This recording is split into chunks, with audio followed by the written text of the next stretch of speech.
Malaysia is a land divided by the sea and united by the jungle, mountains shrouded in mist, rivers that meander through mangroves, rainforests older than the Amazon.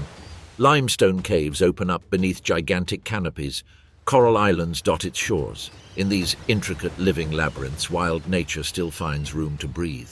Here on this land, the struggle for life is as relentless as anywhere else. In the rainforest, a Malayan tiger has spotted its prey. Further on, a sambar deer grazes beside a stream in the forest. Unaware that death lurks in the undergrowth, the tiger crouches down, moving whiskers. The pupils constrict. The jungle holds its breath. Then, a blurry movement, a dull thud, a final scream muffled by the trees. This is life in Malaysia, the last bastion of wildlife. Here, the rivers meander through peat bogs and mangroves, uniting the mountains with the sea.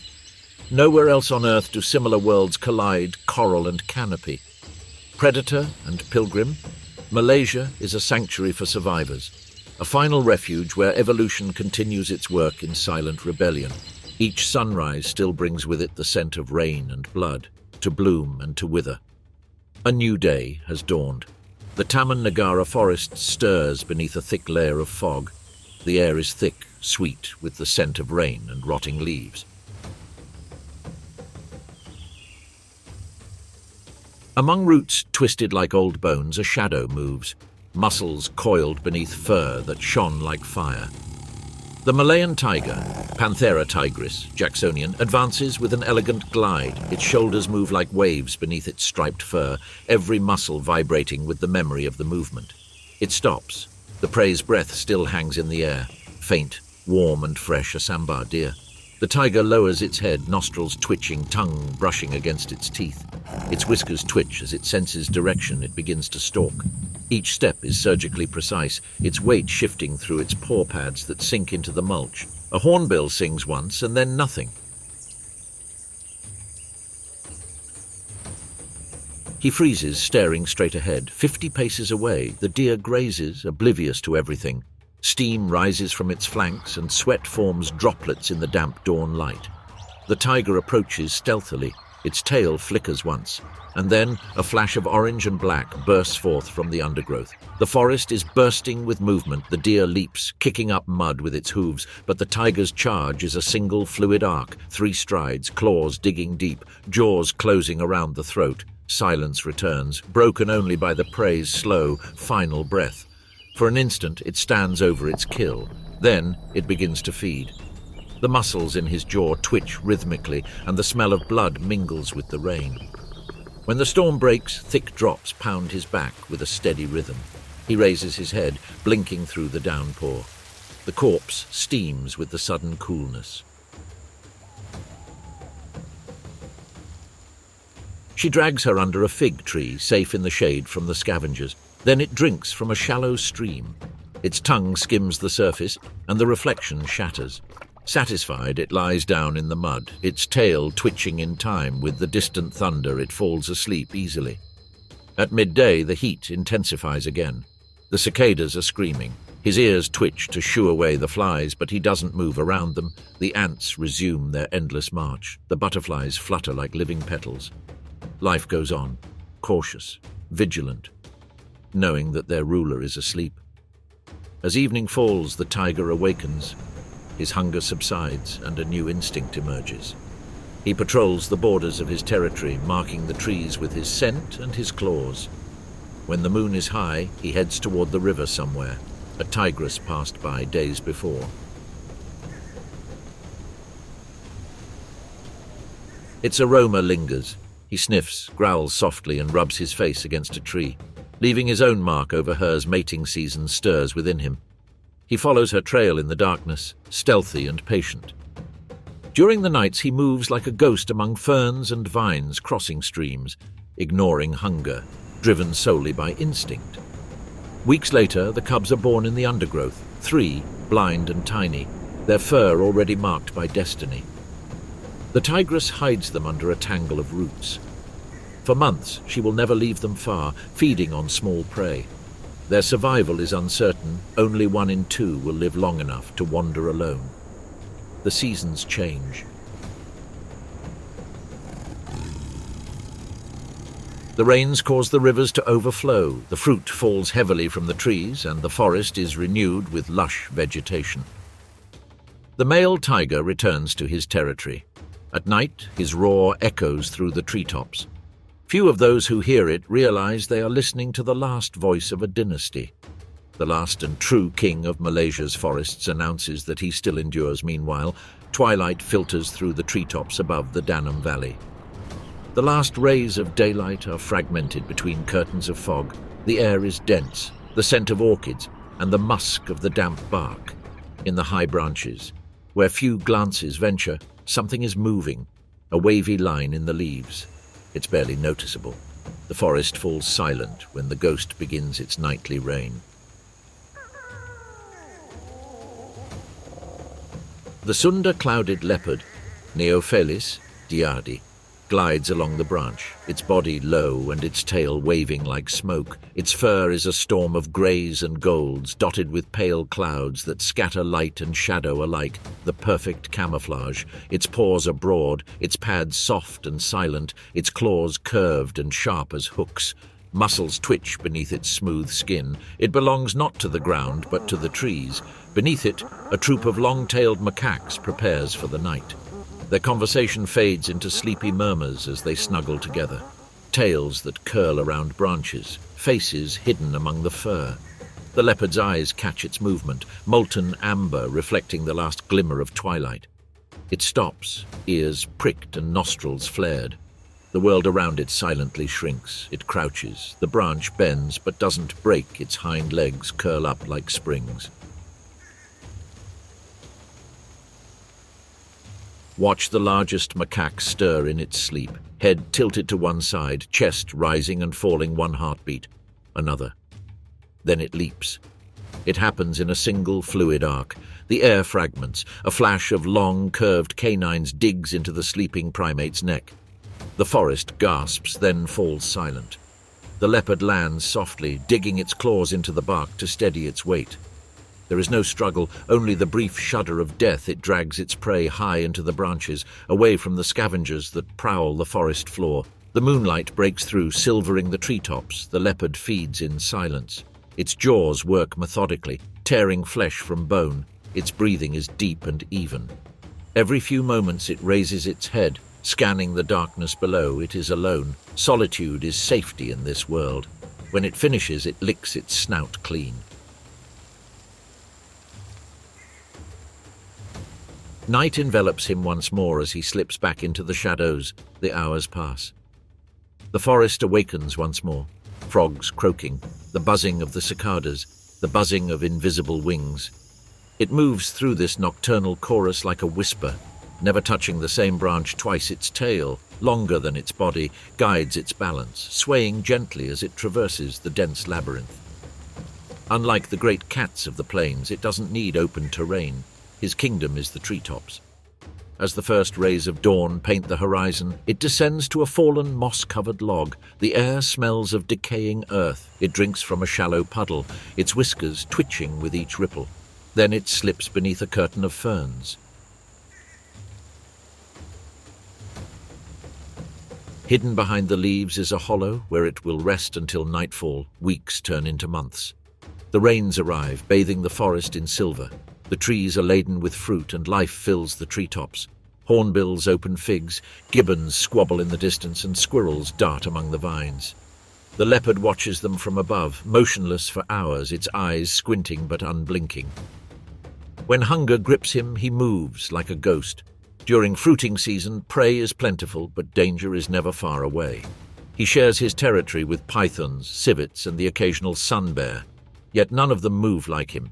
His shoulders dislocate easily, his spine bends like wet bamboo, and his head-first slide down a log is as natural as rain. When mating season arrives, their solitude is briefly broken. A female's song echoes faintly through the forest. He follows, tracking her scent among branches and streams. When they meet, they circle each other, their bodies brushing, their tails moving at a slow rhythm. Their union is swift, instinctive, and fleeting. Once this romance ends, their lives will soon separate again. Weeks later, hidden in the hollow of an old dipterocarp, the female gives birth 2 pups, their eyes closed, their fur soft and smoky, already with faint spots. For weeks, she will move them one by one through the treetops, always seeking new shelters. She hunts at night, gliding through the vines. By the time her pups learn to climb, the dry season has returned. The rivers recede and the air vibrates with heat. The youngsters explore clumsily, their tails too short and their steps too noisy. She teaches them to stay still at the whisper of wings, to blend into the bark and the shadow. One wrong step could mean death. When the rains return, the puppies will have grown up. The mother watches them leave. They disappear into the forest, each to claim a corner of this fragile kingdom. Meanwhile, the tide advances silently through the mangroves. This is Lower Kinabatangan. The air is thick and still, that kind of heat that vibrates to your very bones. Beneath the tangled roots, where the mud smells of salt and decay, a perfectly hidden form lies within. It could very well be part of the earth itself, a spiral of living muscle, scales of gold and bronze, still patient. Wait. The reticulated python, Malayopithon. The reticulated lizard, Arachnidus reticulatus, is the longest snake on the planet. Under the dappled sunlight, its skin shines like wet silk, and each scale is bordered by a black and gold reticulation that reflects the play of light and shadow on the water. It is a masterpiece of concealment. A slight movement of its tongue betrays its presence, probing the air in search of life's vibrations. Hours pass. The tide rises, the murky water lapping at the roots. Tiny fish dart among the mangrove stems, and a heron stalks in the distance. The python doesn't move. Hunger has made him slow but sharp. Then a sound, the soft tapping of feet on the wet mud. A water monitor, its scales gleaming and tongue lolling, hunts for crabs. It moves, oblivious to the death lurking beneath its legs. The python tenses, every muscle preparing to strike. Its eyes narrow, fixed on the lizard's flank. In an instant, the swamp explodes. The strike is explosive. The python opens its jaws wide, uncoiling its body like a whip. Its teeth sink into the flesh, curved backward and anchoring deep. The lizard thrashes, hissing, its claws tearing at the mud, but its coils tighten, muscular loops closing like bands of steel. Every breath the lizard takes is its last. The sound of the struggle fades into silence. For a long time, the python remains firm. Then, with slow precision, it begins to feed. Its jaws open wide, the skin sliding over the bone like liquid. The monitor lizard's head disappears first, swallowed whole. Muscles contract along the snake's body with a slow, deliberate rhythm. The process requires patience. By the time it's over, the python is nice and fat with her prize. She curls up again among the roots, half submerged, her eyes half closed. The swamp grows still around her, the air heavy with twilight. Within her coils, the slow process of digestion begins. She will remain motionless for days. Heat and chemistry will break down the food. His heart rate slows down. Only when the forest cools down with rain does it start moving again. The rains herald the changing of the seasons. The rivers swell and overflow their banks in the forest, flooding the undergrowth. Fish swim where the roots once stood dry. It is a time of abundance, and for the python, a time of renewal. The couples are found in the hollows of old tree trunks, and sheltered by tree roots, courtship is wordless, instinctive. The bodies intertwine in a dance of strength and stillness. When the time comes, the female retreats to higher ground, a mound of dry earth amidst the flood waters. There she lays her eggs, dozens of them, soft-shelled and pale as moonlight. She coils around them. Though cold-blooded, she trembles. By contracting their muscles, it keeps them warm. The days turn into weeks. The rain drums overhead, the rivers hiss and boil underground. The python barely moves, her gaze dull but alert. She senses every vibration in the earth, assesses every scent in the wind, searching for danger. Her eggs glisten beneath her, hidden from the eyes of the monitor lizards, the pigs, and the other inhabitants of her world. When the first cracks appear, she unwinds slightly. One by one, the hatchlings emerge. Tiny replicas, their scales already gleaming with the same golden pattern, their tongues moving with instinctive curiosity. They waste no time. Within hours, the young snakes disperse throughout the flooded forest. Everyone already knows how to climb. How could we expect? How to attack? The mother watches them leave, her duty fulfilled. She will never see them again. In the following days, the forest dries up. The python, slender once more, glides into the water. It moves with effortless buoyancy, its long body skimming just below the surface, a living ribbon of gold. Birds take flight above it, monkeys shriek from the trees, but she remains indifferent. The river carries her downstream, venturing deeper into the mangroves, back to his world of shadows and tides. Night falls. Fireflies flicker in the darkness, their reflections trembling on the water. In the distance, a deer drinks at the riverbank. The python senses it.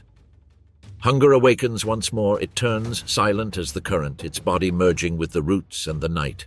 The hunt begins again. Meanwhile, dawn breaks over Kinabatangan. The forest exhales mist into the slow current of the river. The air is humid, imbued with the smell of mud, and the fruit is ripe. Along the flooded edge of the forest, the shadows begin to move, vast, rounded, shadows that breathe. From behind the curtain of palm trees emerges a herd. The pygmy elephants of Borneo, Elephas maximus borneensis, are the smallest of their species. They move silently, their movements interrupted only by the splashing of their feet in shallow water. Their round bellies sway and their tails brush against the reeds. Her skin, slate grey and wrinkled, shines with a dewy glow. They are smaller than their mainland cousins, their features softer, almost comical. Large eyes, delicate mouths, and tails so long they touch the ground. But beneath that cuteness lies strength. The matriarch leads. Her ears are wide open, catching the faintest sounds. The song of the hornbills, the whisper of the fig leaves. Behind her, the calves wobble in the mud, squealing with joy as they regain their balance. One after another, trunks outstretched, they splash in a puddle until the water sparkles with droplets. The adults emit a soft murmur, a rumbling thunder of communication. As the sun rises, they reach a clearing filled with wild plane trees. The trunks sway rhythmically, coiling around the fruit, pulling with almost effortless force. The cracking of the stems as they break marks the beginning of morning. The calves watch and imitate, clumsily tugging at the reeds, their small trunks still unsure of the art they will one day master. A young bull uses its tusks to scrape the bark off a fallen tree trunk. As the air grows thick and the horizon darkens, the herd slows its pace. The matriarch raises her trunk, sensing the approaching storm. Thunder rumbles through the treetops, and the elephants huddle together even closer, calves peeking out from under their mothers' bellies. The rain pours down, drumming on their backs. They take refuge beneath a giant fig tree, its leaves trembling under the weight of the downpour. Their roars merge with the sound of the rain, deep, resonant, and primal. The storm subsides, and they emerge gleaming, steam rising from their skin like smoke from the earth. As night fell, the river rose again. The frogs croak in every puddle, fireflies draw golden lines in the air. The elephants rest near the water, their enormous bodies bathed in the soft moonlight. The calves lie beside their mothers, trunks curled and ears twitching in a dreamlike rhythm. The matriarch watches, still and serene. She listens to the gentle breathing of her family. With the change of current to the rhythm of a world he has known since birth, with the changing seasons, the rhythm of their lives shifts to that of the river. When the drought arrives, the water recedes, and the grasslands open up where the deluge once reigned. The herd continues its journey, following the paths etched into the earth by generations. The paths wind through the forest, through abandoned plantations, through fields where the human world and the world of elephants meet. These routes are older than maps and memory, passed down through sound, smell, and instinct. At dawn, the matriarch stands beside a clump of bamboo, pressing her trunk against the ground. She senses the vibrations through the earth echoes of other packs in the distance. Its deep murmur travels for miles, a note so profound it resonates in the chest, a message for unseen relatives. The calves mimic its sound, their fainter voices trembling in the air. This is how they learn, not with words but by resonance, through the shared language of the earth. In the middle of the season, the flocks converge in the fruiting areas. The figs ripen in abundance, and the air is filled with the sweet aroma of decay. The elephants eat until they burst, until the forest floor is covered in seeds. These are the beginnings of new life scattered in their wake. The calves grow stronger. They play on the riverbank, imitating the herons carrying their young, emitting shrill cries. Their mothers patiently tolerate them. One youngster ventures too far into the reeds and is startled by a splash as a crocodile silently slithers by. The matriarch's call echoes in the air. The calf remains motionless, listens and returns. When the rains return, the forest floods again, and the elephants follow the water to the highlands. The river, their constant companion, changes and alters its course, but they never get lost. They know where the figs will bear fruit, where bamboo will sprout, where blocks of salt gleam in the exposed clay. Night falls again on the Kinabatangan. The river shimmers faintly under the moon, reflecting the stars. Elephants wade across it, slow and deliberate, their calves half submerged and their trunks raised like periscopes above the water. Fireflies flutter around him. The pack moves as one. When they disappear into the darkness of the opposite shore, only the waves remain. Meanwhile, the tide breathes through the mangroves of Sabah's east coast. The water is dark and shines beneath a tangle of roots. The air vibrates with heat. A flicker of movement sweeps across the treetops, a reddish shape, sinewy, bright against the green. Proboscis monkeys, Nasalis. The Larvatus are awake. Their calls echo across the floodplain, deep, nasal, absurd and unmistakable. At midday, the sun shines brightly, piercing the mist. The troop rests in the shade of a riverside fig tree. The males rest along the branches with their bellies bulging and their fur gleaming in copper and gold. Their faces are a mosaic of pink and tan hues, and from the largest male hangs the unmistakable mark of his species, a drooping, fleshy, bulbous nose that sways gently with each breath. It's not an ornament. It's dominance made visible, a living trumpet. The females cluster close together, their smaller, sharper faces turned towards their young.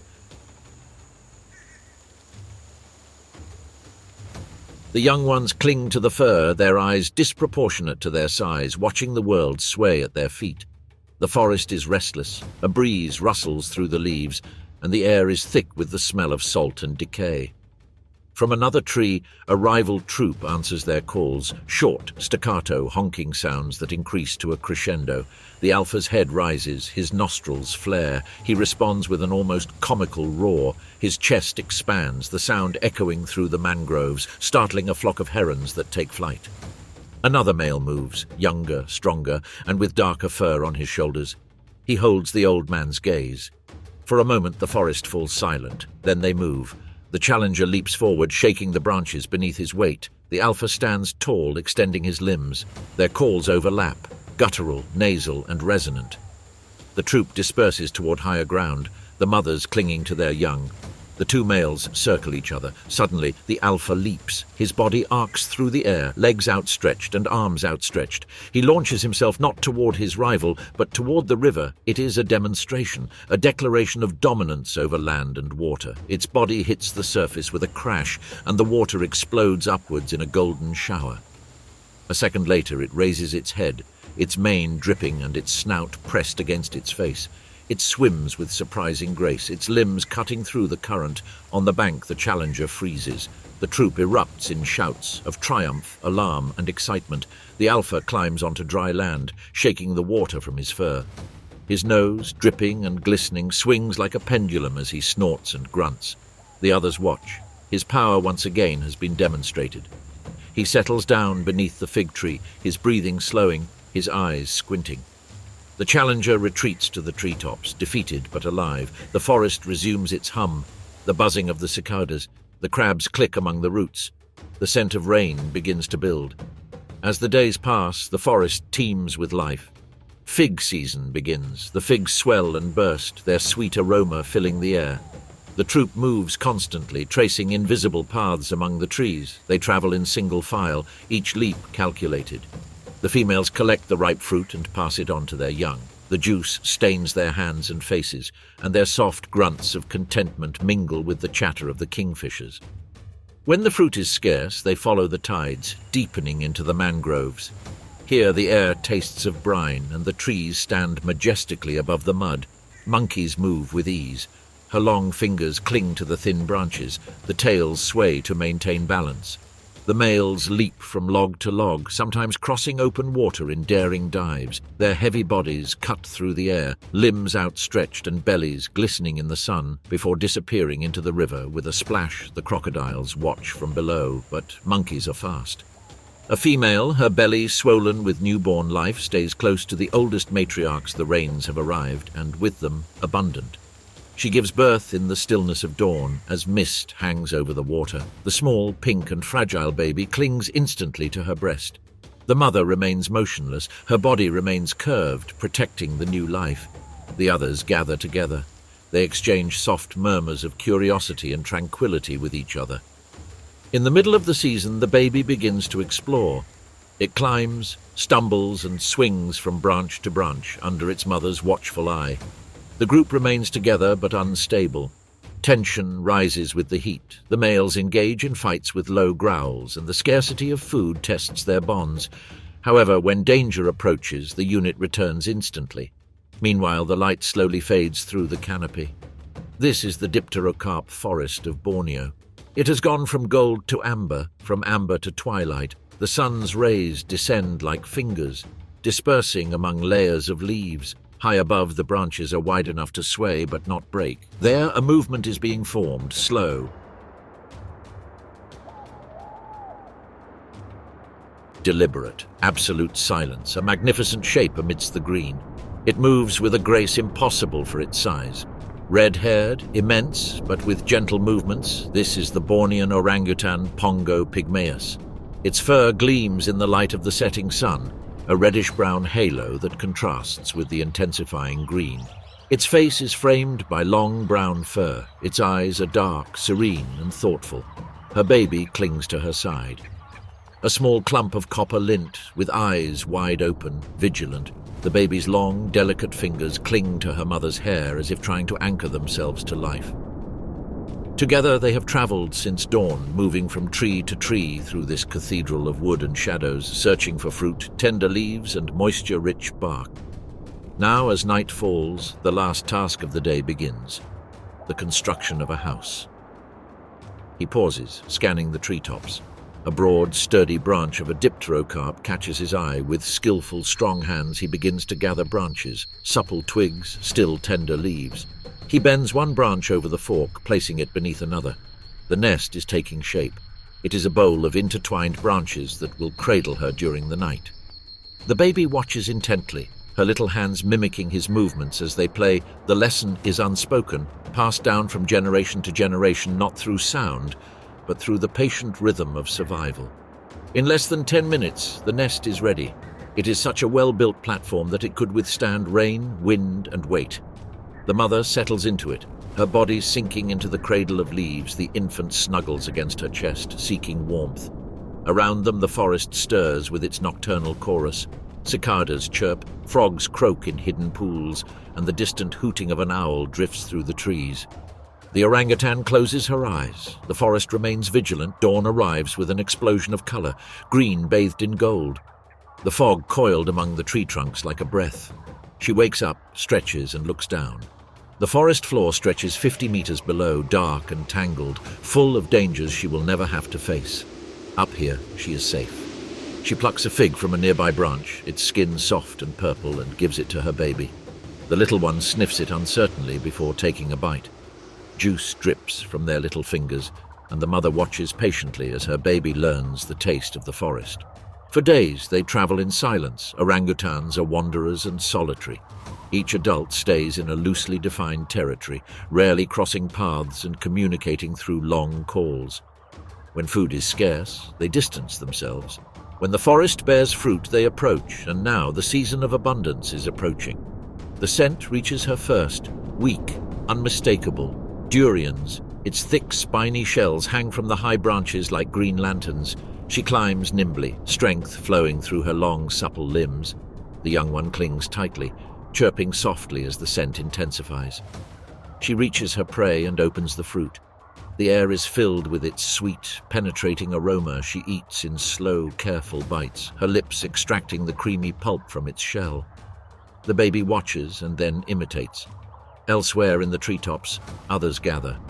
For a few weeks, the forest vibrates with their presence. They feed, rest, and move around in a silent, mutual recognition. Here there are no disputes, only the serene understanding that abundance is fleeting soon. Each will return to solitude, guided by instinct, by memory, by the invisible map of fruit trees passed down from generation to generation. The mother knows which vines will bear fruit, which trees will bloom. She will teach the baby bird to extract water from tree bark, to braid leaves into a cup, to shape the forest as it pleases. As the months pass, the baby bird grows bolder.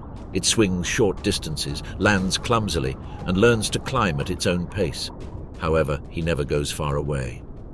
For an orangutan, childhood is long, almost 8 years of nursing, learning, and observation. It is one of nature's slowest learning processes, but also one of the most profound in the rainy season. The rain falls torrentially. The forest darkens, dripping and teeming with life.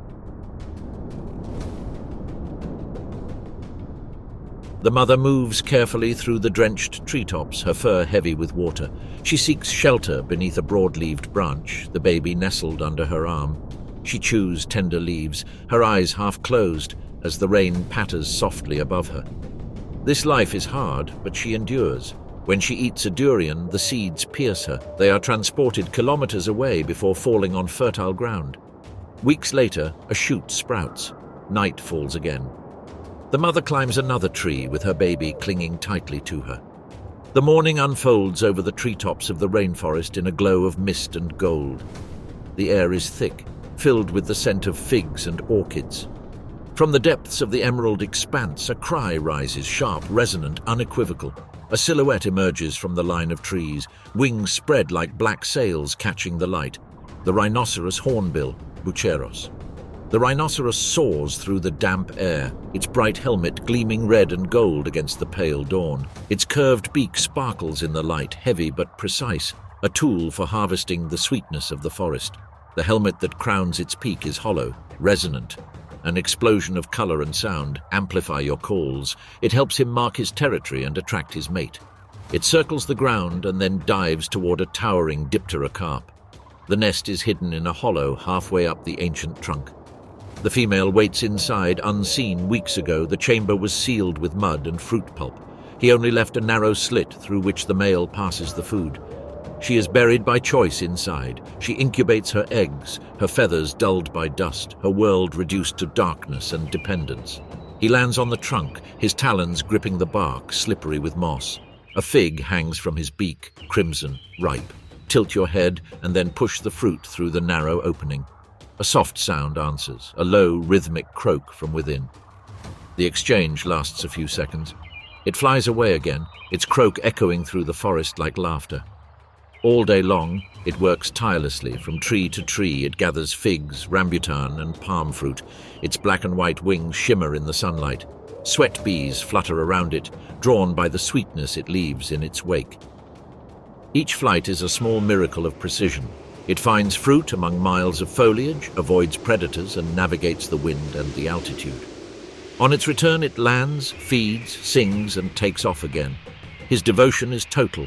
Inside the sealed hollow, the female tends to her chicks blind and featherless. Their cries are soft but insistent. She feeds them with what he brings. The air inside is warm, thick with the scent of sap and life. When the rain strikes the trunk, it is like thunder in a confined world. She cannot see the forest, but she feels it. The days turn into weeks outside. Storms are brewing. A lightning bolt pierces the treetops. Branch separation. Shake the nests to detach them from the weakest trees. However, the dipterous bird remains standing. The male endures the downpour, his feathers slippery and his vision blurred. He waits on a higher branch, fruit clutched in his beak until the rain dries to a drizzle. Then he flies, slicing through the damp air back to the nest once more. The chicks grow quickly. Their bodies are covered in black and white feathers. They open their eyes, catching a faint light through the narrow slit. The female begins to stir restlessly. She senses the change. The chicks no longer fit comfortably against her breast. Their hunger is growing too large for the nest. One morning, he pecks at the dry mud, thus breaking his own barrier. The wall crumbles into flakes, releasing a breath of air and the scent of the living forest. She emerges thin, her feathers ruffled, her flight unsteady. Yet her crest shines as always. Her mate greets her with a deep, resonant call together. They care for their young, perched side by side on the broad branch. They take turns feeding the chicks, introducing them to the world. In time, the chicks climb to the edge of the hollow. The male calls from a nearby branch, his wings outstretched in invitation. One by one, they launch themselves, clumsy, flapping, learning the air currents. The parents follow closely behind, ready to guide and protect them. Its flight is clumsy at first, then sure and finally joyful. They fade into the treetops, joining the endless movement of life on the forest floor. Hornbill pairs form lifelong bonds, returning to the same trees year after year. The male perches once more on his favorite branch. The forest glows after the rain. He utters his call, his voice rising above the buzzing of insects. His song echoes far and wide, a sound both triumphant and melancholic. Further downstream, the river runs brown and swollen. The couple grooms each other side by side, their hooves gently brushing against each other. They will stay together through the seasons, during periods of peak fruiting and months of scarcity through the storm and the silence. When the next rains arrive, they will retreat into another hollow and start all over again. Meanwhile, night falls heavily on the forests of Taman Negara. The air thickens with the fog, with an intense aroma of wet earth and the fallen fruit. Raindrops settle on each leaf, somewhere along a narrow path, invisible to all except the quietest inhabitants of the forest. A figure moves in the darkness, slow, careful, ancient. The Malayan tapir. Tapirus the Indicus moves stealthily beneath the canopy of the trees, dripping water. Black on the front and back with a white center, the contrast breaks its silhouette. To a predator, it vanishes, a ghost among the trees. Her small eyes glow faintly in the darkness. Its short trunk, that curious and flexible nose, sways gently as it sniffs the air. Each breath brings with it a world of information. Damp earth, crushed leaves, fruit ripening somewhere far away. For 40 million years, tapirs have followed this rhythm, peaceful eating. Walk with caution. They disappear at the first sign of threat. This is a female, large and robust, with thick skin that is slippery from the rain. Each step sinks slightly into the soft mud of a forest path once trodden by elephants and tigers. Night hums around him, frogs croaking in puddles, insects buzzing in the humid heat.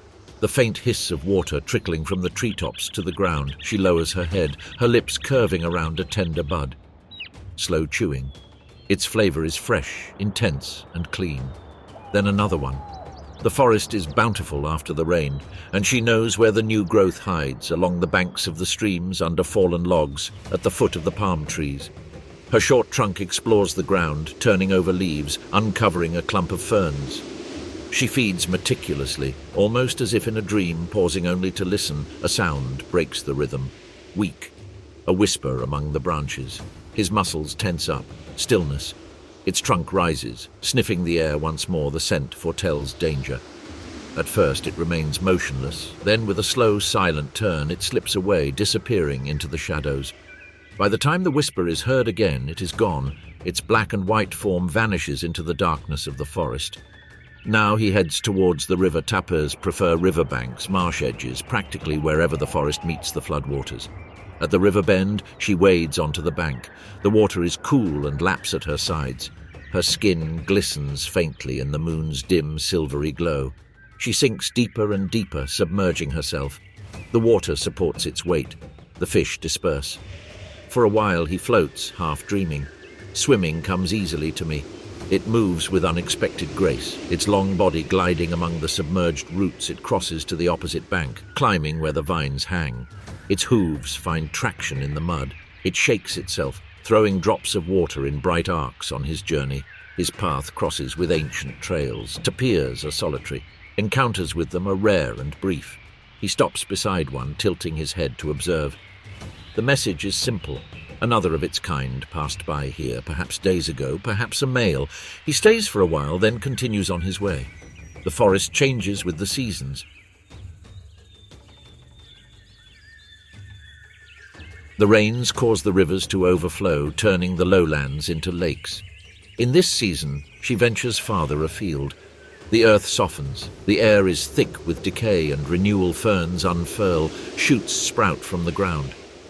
New growth appears along the flooded paths, fresh and tender. Weeks later, he finds a sheltered clearing, hidden among bamboo. Here, beneath the leaning trunks, she gives birth. The young are small, their bodies striped and mottled like a wild melon. The pattern mimics sunlight filtering through the leaves, perfect camouflage against the mottled ground. The mother gently nudges the young out with her trunk. The calf rises, wobbles, and rests against his side. She remains motionless. Waiting for days, it remains in the shadows. The chick feeds often, hidden from prying eyes. At night, it goes out to graze, always returning before dawn. The chick's stripes shimmer in the dim light. This is a temporary disguise that will fade with time. Soon, those lines will disappear, leaving behind the clear division between black and white, the sign of adulthood. As the weeks pass, the pair begin to wander together. The calf learns the trails between the rivers, the art of silence, and the meaning of scents. They travel mainly at night, avoiding open spaces and staying close to vegetation. Occasionally, the mother stops beside a familiar tree. She rubs her flank against the bark, leaving behind its musky signature. Night spreads once again over the Malaysian forest like a velvet shroud. The air is warm, thick, a life in rhythm with the whispers of nightlife, the whisper of the leaves, the buzzing of insects, the slow drip of water from the treetops to the ground, along a narrow path where roots twist and turn and the earth smells of decay. A small creature moves, deliberate, silent, ancient. The Sunda pangolin, Manis, the javanica, is a creature like no other. It emerges from the undergrowth, its body a mosaic of overlapping scales that glow faintly in the moonlight. Each scale fits snugly into the next, like armor golds and muted browns under the dim glow. The pangolin's small head tilts forward, its long snout sniffing the air. It detects traces of scent and warmth. With each slow, shuffling step, its curved claws dig into the damp earth. It pauses beside a fallen log, sniffs the air again, and begins its nightly journey. The claws dig. The bark splinters under its pressure. Below, a termite mound is scattered. The pangolin lowers its snout and extends a long, glossy tongue, thin as a reed coated in sticky saliva. It explores the tunnels, cleaning them thoroughly. Ants bite and cling, but the pangolin is unbothered. Her eyelids close tightly, her skin is waterproof. It feeds constantly, and the soft snap of its claws and the faint buzzing of insects are the only sounds in the still air. For millions of years, pangolins have hunted this way, silent guardians of balance, keeping the insect world in order. Tonight, it moves from the trunk to the mound and then to the root. The moon rises higher, dew accumulates on its scales, a breeze stirs, carrying with it the distant scent of something larger, a predator. Instantly, he freezes. Every muscle stills. His nostrils flare, sniffing the air again. A shadow passes, faint, uncertain, perhaps a civet, perhaps an owl overhead. The pangolin waits, then slowly it begins to curl. Its head retracts, its tail curls over its body, and its scales tighten into a living sphere. The plates interlock, forming a perfect shield. Then the shadow dissipates and the pangolin unfurls again. It continues on its way, unharmed. Now it climbs, clinging with its claws to the bark as it ascends a leaning tree. The pangolin's prehensile tail coils around the tree trunk for balance higher up. It finds another termite nest, clinging to a branch like clay. Again, its claws dig in, its tongue slithers deep, extracting the prey in invisible threads. Just take what you need. When she is satisfied, she descends in slow spirals, unwinding her tail behind her like a vine. Her life is a secret that unfolds between dusk and dawn, yet this secrecy hasn't saved her from the one threat her armor can't repel. Far from here, human traps line old trails. Smugglers move through the undergrowth with snares and cages. Pangolin scales are valued as a fake medicine. They have turned it into the most trafficked mammal in the world. But tonight, this one survives. It moves freely beneath ancient trees. At midnight, it reaches a clearing where the moonlight reflects off the ground. There, a female stops beside a hollow. From her tail emerges a small figure, her young. At barely a month old, its scales are smooth, pale like polished wood. The mother crouches down, allowing the baby to climb down. It sniffs the ground, clumsy and curious. Mother and child search for food together. The young pangolin mimics her movements, weakly scratching a rotten log. When a beetle runs away, it shudders and then follows the movement with fascination. The mother continues her slow, circular search, never straying far. All her senses are attuned to the faintest sounds of the little one, to the rustling of its tiny claws against the bark. When danger lurks, be it the crack of a twig or a change in the wind, she gathers the baby once more onto her tail. Then he rolls it around until they form a compact, seamless sphere. In the rainy season in the forest, food is plentiful.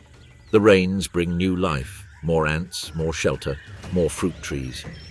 As dawn breaks in the eastern sky, she seeks refuge beneath a tree root. There the earth is cool, dry, and safe. She curls up, her young pressed against her breast around her. Gibbons croak from the treetops, and cicadas fall silent. The pangolin closes its eyes. The sunlight touches its scales, shining dimly like bronze. At night it will rise again, as it has done for countless generations. The tide breathes with the morning. In the twilight before dawn, the mangroves remain. The roots are tangled like old hands. The water is dark and crystal clear. Somewhere beneath that mirror, a form awaits. He hasn't moved for hours. The surface is calm, it reveals nothing. Only a faint swirl of slime betrays its presence. The whisper of a tail that moves barely perceptibly. The marine crocodile, Crocodilus. The porosus snail has remained virtually unchanged for millions of years. Its skin is a fortress of scales, dark bronze in color mottled with pale gold, which blends perfectly with the darkness of the estuary. When the current carries her along, the river itself seems to move with her. With his eyes half out of the surface, his nostrils barely visible, he observes a macaque descends from the mangrove branches, babbling softly. It scans the bank and bends down to drink. For a moment, the forest holds its breath. The water suddenly parts. A surge of energy shatters the calm, a violent, controlled explosion. The monkey's cry is lost in the river. Then silence returns as sudden as the attack. Only ripples mark the spot where predator and prey vanished. The crocodile dives again, jaws clamped shut, sinking into the stillness. Underwater, the prey still struggles. As bubbles rise, the crocodile waits, clinging tightly until the movement stops. Then, with a twist, it tears its prey apart. Feeding silently as dawn breaks by day, the reptile retreats to shallow waters, gliding across a bank of mud warmed by the sun. Its armored, colossal body gleams in the tropical light. The salt forms crusts on its scales like frost. His mouth opens wide and the heat evaporates from his throat. Motionless as a tree trunk, he basks in the sun without blinking. His heart beats with difficulty. He can go weeks without eating, months without moving. When he acts, he does so with determination. The estuary changes with the tides, bringing salt water inland, returning fresh water to the sea. The crocodile moves through both realms with ease. Fish scatter in its wake, mudskippers take refuge, even bull sharks submit to its rule. When the rains cause the rivers to overflow, the females begin their vigil. Along hidden banks, they creep to the shore. With slow movements of their hind legs, they build mounds of vegetation. These are nests that will warm her eggs thanks to the heat generated by decomposition. In this secret cradle, she lays her clutch. Ivory ovals buried deep for weeks, she protects them, lurking nearby. When the dry season reaches its peak and the river level drops, the time has come. Small, muffled, and urgent squeals rise from the sand. The mother moves, digging up the nest with a care that defies its size. One by one, the young emerge, perfect replicas of their species, each no longer than its snout. It gently scoops them up in its mouth and carries them to the water. But the journey to the river is dangerous. Monitor lizards prowl the banks, the herons wait. Even the water hides dangers, old crocodiles drawn by the bustle of life. Many hatchlings won't survive the day. Those that do slip away among the reeds and backwaters, feeding on insects and shrimp, learning the stealth tactics that define their lineage. Years go by. The survivors grow up, feeding first on fish, then on birds, and then on deer. With each molt, their scales harden. With each prey, their patience sharpens. They become shadows of their mothers. The largest males claim entire stretches of the river fights are rare but catastrophic. Thunderous splashes, clashing jaws, tails lashing the water in chaos.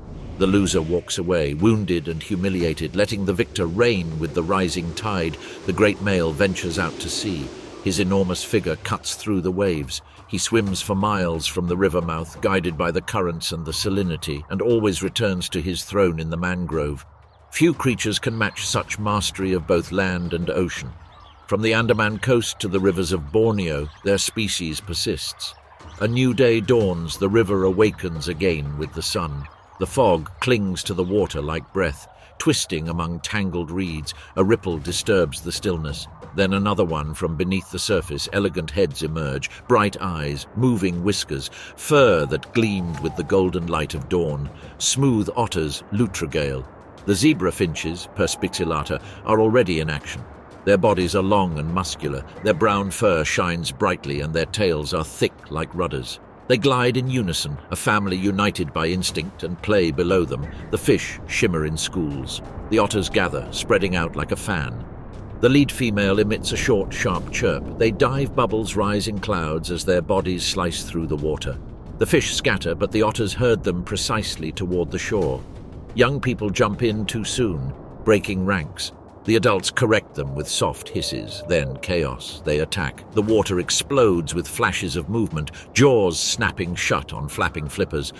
An otter emerges with a fish firmly in its grasp, shakes it a couple of times and tosses it to a waiting pup. The puppy clumsily lets go of it, loses it, and then runs after it.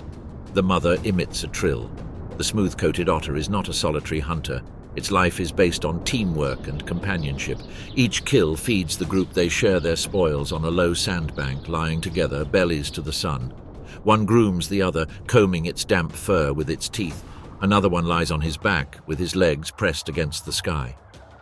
At midday, the air grows thick. The otters take refuge in the shade of a root-covered burrow, dug well above the water's surface. There, the pups rest, small and plump, their fur still soft.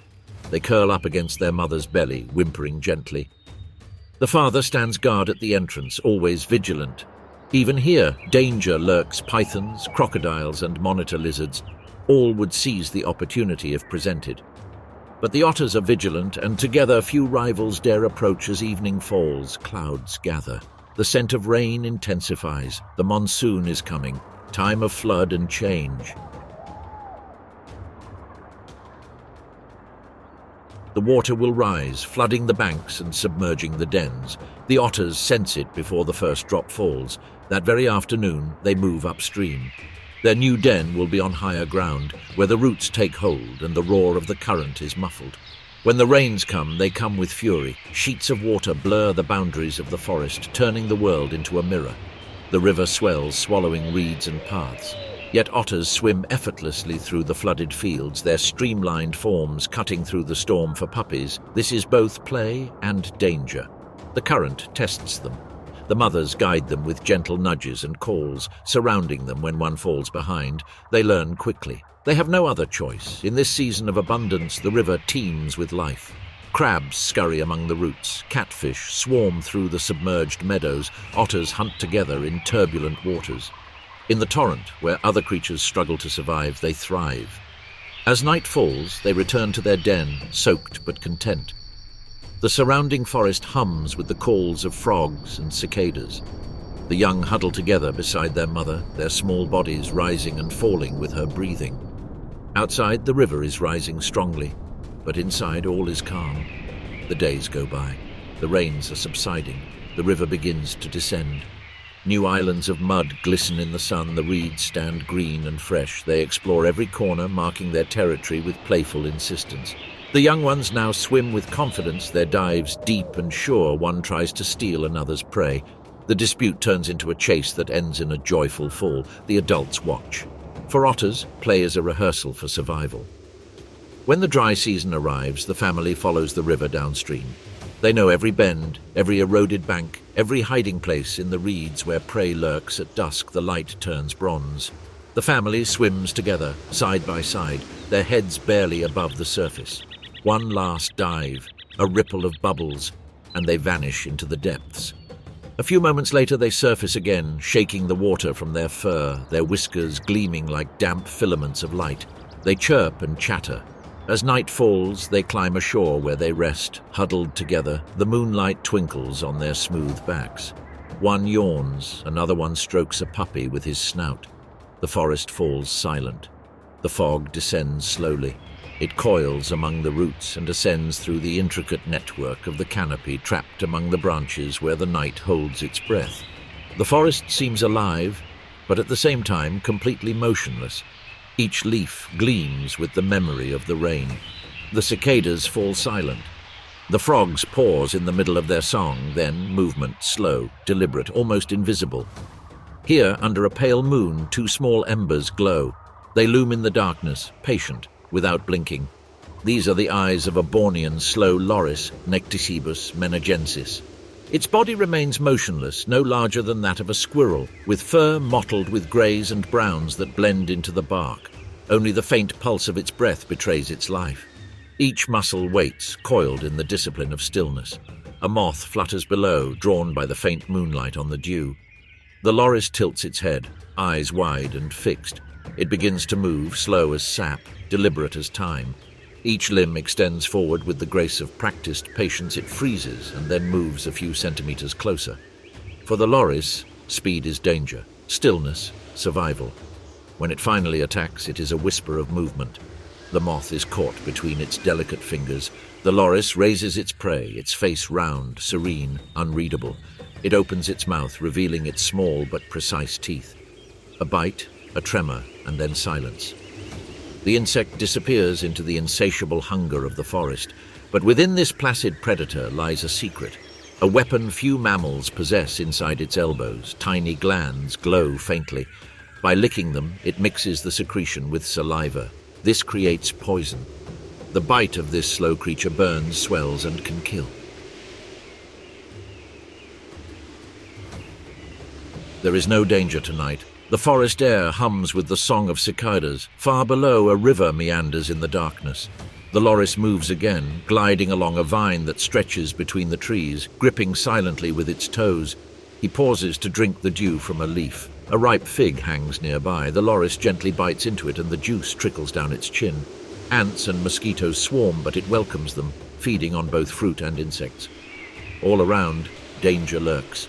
The silent descent of an owl, the restless ascent of a civet, but the loris can camouflage itself with the foliage. Not even the leaves are moving. Through the treetops, a call floats in the night, sharp, fluctuating like a crystal note. Another loris. The sound is repeated, soft and measured. The first one answers. The exchange is brief but clear. Their voices define territory and belonging. When figs are plentiful, these songs fill the night. When scarcity arrives, silence follows. Deep in the treetops, a mother loris stirs. Her baby clings to her belly. Its fur is pale, its eyes enormous. She licks the insides of her elbows and then grooms her baby, coating its fur with a thin layer of poison. The smell is pungent. Unnatural predators back down in the face of it. By day, she sleeps curled up next to her chick, wrapped in its tail, motionless against a branch. Their silhouettes blend into the bark, a perfect illusion. As evening falls, she rises, her chick clinging to her back as she moves among the trees. Every night, he learns, grip, balance, silence. Sometimes he leaves him alone. The storms come from the sea. The thunder rumbles beyond the hills. The lorises endure, clinging on tightly as the rain lashes the treetops. Their fur darkens, soaked, but they remain motionless, their eyes half closed. When the storm subsides, the forest glows, dripping, alive. Reborn frogs croak, fireflies flicker. The loris resumes its slow pilgrimage. Below, the forest floor teems with activity. Snakes slither among the roots, wild boars churn the mud, beetles burrow deep, but the loris remains above. Before dawn, the mother finds her resting place, a cradle between two branches, lined with moss. She curls up, her baby pressing under her chin. With the sunrise, they fade into silence.